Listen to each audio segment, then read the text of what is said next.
for sherry till they're, quote, seasoned with sherry, bring them back to Scotland because they want to ensure that's their flavor, that's what they're known for.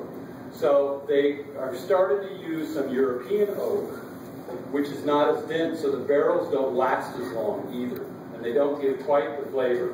But oftentimes they will tell you what kinds of barrels they're using, because now it's all part of the flavor that people are looking for, or that they think they're looking for. I think Scotch whiskey. More questions? Really is an international thing. Age after it's bottled? No. It's and the one thing George mentioned, cask strength whiskeys. You can buy cask strength whiskeys, and cask strength whiskeys are usually over 100 proof because it's right, and we won't get into filtering, but it's right out of the barrel. So the whiskeys we're tasting and the whiskeys that are normally sold are reduced in alcohol. Percentage of alcohol. They're usually between 45 and say 60, and they will use only the water from their source to do that. So in part because there are government regulations, there are taxing issues, they don't want you to get totally bombed on one drink, kind of thing. Yes? All right. Once you've opened a whiskey bottle and have drunk from it, how long is it before it starts to oxidize and lose its character and flavor?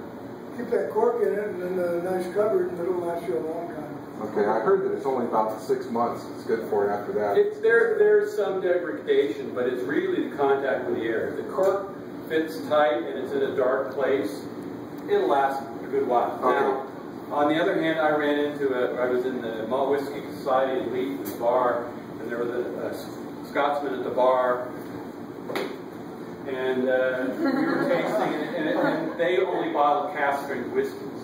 Okay. And so you get about that much, and you know, it's 110 proof. You don't need very many of those. Yeah. We've been there a while. And so we're talking about what's your favorite whiskey, and he goes, my favorite whiskey, I know when a good whiskey, a good whiskey is you take the cork out and you throw it in the fireplace because you're never going to use it again. So that's his version of it. A lot of good stories on those things. One more question? Yes. He gets straight. Okay, let's get into the tasting program. Let me tell you a little bit.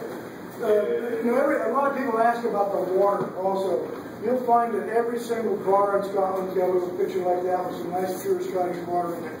And they'll get their little dram of whiskey, and maybe they'll just get just a little hint of water to kind of cut it a little bit. On these tastes that you're going to do, you notice you're only getting tastes. You can actually taste a little bit of that and leave some, and then put a drop of water in from your bottle, and it'll be a little bit different, but it'll be nice. And some people like to cut it just a little bit with a little pure water. Don't use tap water. Buy some good pure crystal water or something other to use for that.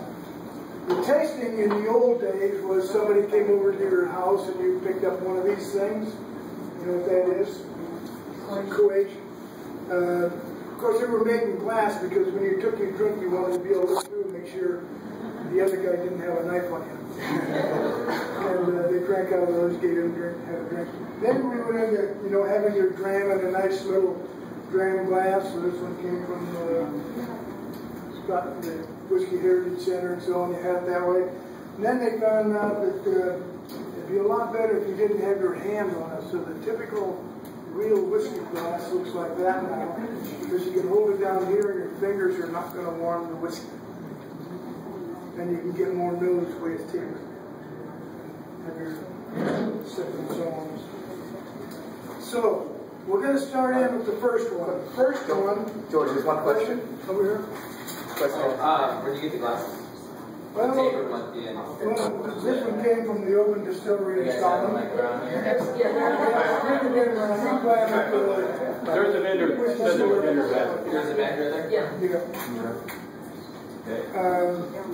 The first one we're going to taste is called Knock. Knock means a mysterious hill. It's from this corner right up here in Aberdeenshire. Knock Dew is the name of the distillery.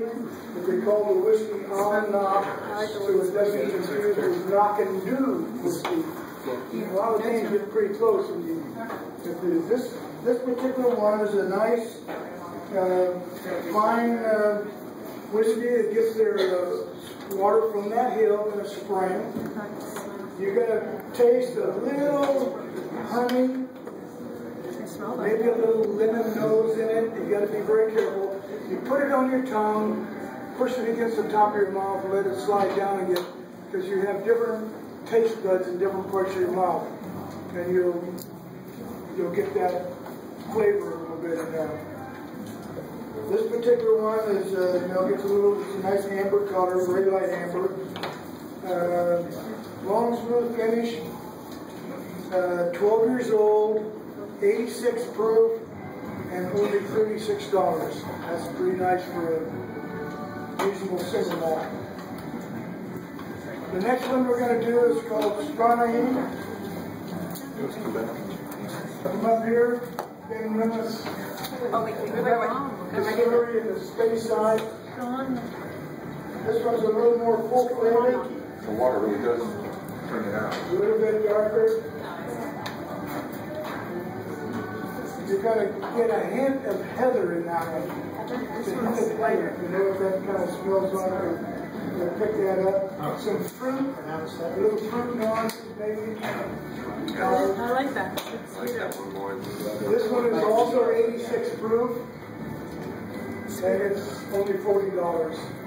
Incidentally, those oak cakes you have there work real good for whiskey tasting and also for wine tasting parties, because they're bland and they will clean your palate in between, or have a little bit of that cheese or something or other.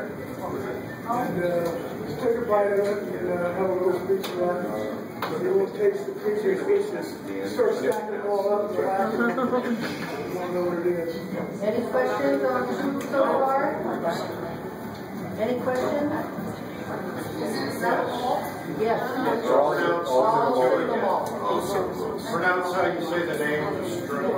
Scotch.